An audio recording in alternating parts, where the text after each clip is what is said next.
אנחנו רגילים לשמוע על התלבטויות משפטיות לגבי השפיות של אנשים שביצעו פשעים חמורים.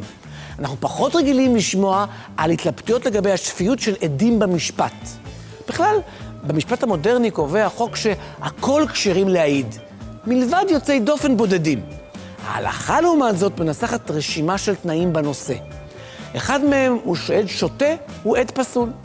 עדות דורשת דעה צלולה, דיוק ותשומת לב לפרטים, והשוטה, כלומר מי שדעתו משובשת, אינו מסוגל לכך. רק שקצת בדומה למה שמוכר במשפט המודרני בתור אי שפיות זמנית, כך גם בהלכה יש עיסוק במצבים שבהם אדם שוטה בתחומים מסוימים, אך צלול ופיקח בתחומים אחרים.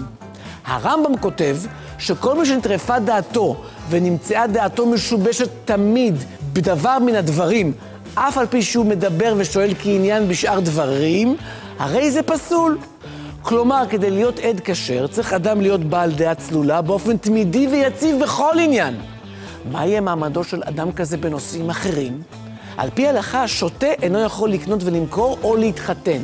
אלא שפוסקים רבים הבינו, מדברי הרמב"ם, שעל אף ששוטה בתחום אחד פסול מלהעיד בכל תחום, לעניין מסחר או נישואין, אם דעתו צלולה באותו עניין, הוא כשר לכך.